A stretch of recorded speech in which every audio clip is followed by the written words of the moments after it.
Canada's political drama continues to capture attention across our country and south of the border as well. Canada becoming the 51st U.S. state seems to be one of Donald Trump's favorite new zingers. The president-elect has repeated the line several times since his Mar-a-Lago meeting with Justin Trudeau. Trump has also mocked Trudeau, calling him the governor of America's 51st state. The prime minister has insisted the comments are just jokes and not to be taken seriously, but some observers say Trump's remarks should not be taken lightly. The idea that we would become, or even contemplate for a second becoming the 51st state is offensive. And this idea of Mr. Trump returning to this and attacking Canada and Canada's prime minister, I think, is really offensive. I mean, we should not take it lightly when someone attacks our prime minister in whatever circumstances. Okay, so offensive to Jean Charest, but Republican lawmakers have insisted Trump is just kidding around, and even Trudeau has called them jokes. So to lighten things up this Friday night, we thought it would be interesting to dig into the comedy of all of it, or the lack thereof, depending on where you're coming from. And for his take, we have brought comedian Scott Thompson onto the show from the classic sketch comedy show Kids in the Hall, and he also has a rock band, Mouth Congress, with castmate Paul Bellini. Their new album, Valley of Song, is available now. And Scott is joining me on the couch this evening to laugh it up politics on this Friday night. Thanks for being here. Hey, I'm a little confused right now. What are you confused about, my friend? You're not Travis. No, I'm not Travis. You figured it out. Travis. You are intrepid. Nothing gets by you. This is I was thrilled to be asked to be on, but I'll be blunt with you. I only came on to flirt with Travis. Well, I'm sorry. I mean, I'm not saying that you're not flirtable. Okay. But I have been sold a false bill of goods, CBC. They lied to me. Well, keep the blunt. Where is he? Is he hiding out? What's he afraid of? Where is he? Okay, well, that's a message to Travis. Wherever you are, come flirt with Scott. But you're stuck with me, so let's keep rolling. No, I'll continue. So keep the bluntness going. Do you think Trump here is being funny or not? What's your assessment? Yes, he's being funny. Of course he is. The man, he's a comedian. You can say all you like about him. You can hate him and all the rest of it. But I think you have to give it up one thing. He is funny. But I also disagree with Jean Charest because jokes are serious. I mean, they are jokes. Actually, I disagree with Trudeau because they are jokes. But jokes are serious. So he is expressing something real. Because what you're kind of hinting at is the best jokes come from a bit of truth. Is that? Yes, absolutely. That's the case? And so do you think that this is resonating, this kind of humor that Trump is laying out? Yes, 100%, yes. And I think it's hit the country at a very interesting time. I don't think the country is, well, let's be honest, the country is a mess. And I think we're not united in a way that we should be. So I think we've lost a lot of faith in ourselves. I think people are having a hard time in this moment defending Canada. And so I think that I think it really is having an impact.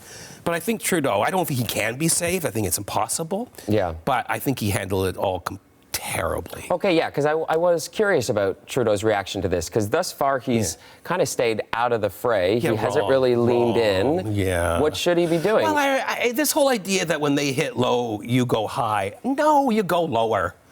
Trump, he's roasting Trudeau. This is a roast battle. And he immediately just said, oh, you win. And I think that was the wrong thing. He should never have gone down to Mar-a-Lago. He made himself Trump's bitch.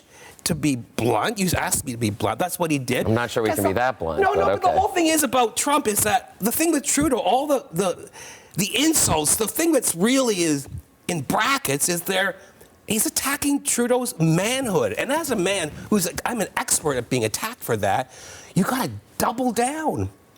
He should have immediately, when that first tweet happened, he should have tweeted eggplant, Canadian flag, Grand Canyon, black hole, American flag, sprinkles. That would have given the message of like, hey, you want some of this? You think you've got what it takes to take Canada? Trump loves size. He should have said, you think you have what it takes to take the second biggest country on the planet?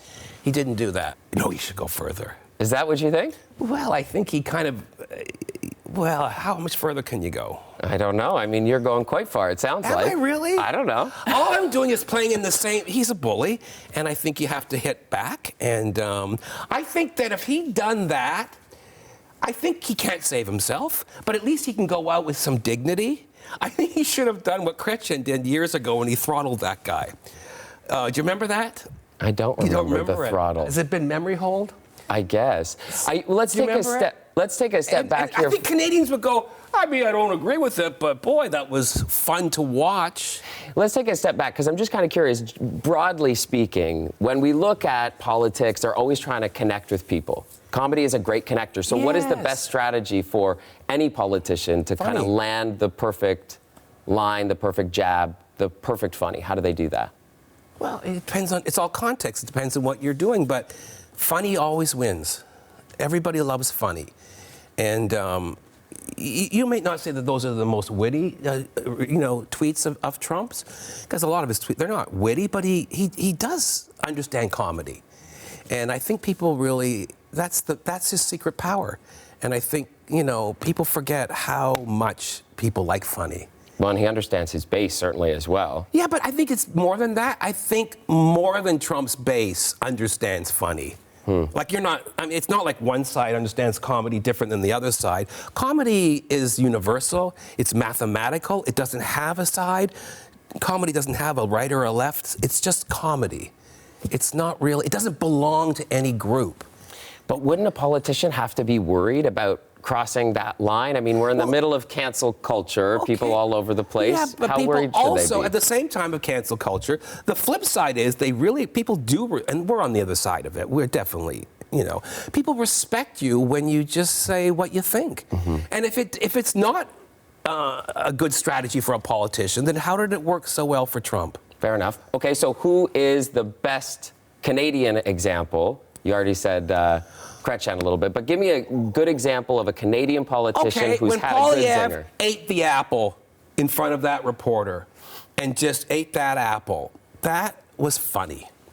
And what was it about it that nailed it for you? What nailed it was the calmness of it, the eating of the apple, the way he looked at the reporter, the way the reporter seemed to get confused. It was just the apple. He found the perfect prop. And I don't know why that was. I don't remember what he said. I just remember thinking, that's how you own someone. Okay, so I'm taking notes. Props. Props. Relatability. Take your time. I think that's it. Like, if you're slow, then you make people, and I'm not, like, I talk way too fast. So I just contradicted myself. But I think that's it. I mean, like, Chrétien was a rough guy. Right? He wasn't a sophisticated person, but he did have the love of the country because he had that common touch. And I think that making a good joke would show that Trudeau had the common touch. All right, Scott. Well, thanks for hopping on the program this Friday night and joining us. You're welcome, Travis. Oh. Sorry. I'll give you his number. You can text him after. Scott Thompson joining us. His band Mouth Congress has a new album out, Valley of Song. It's available for purchase from Comedy Records. Thank you. Thank you.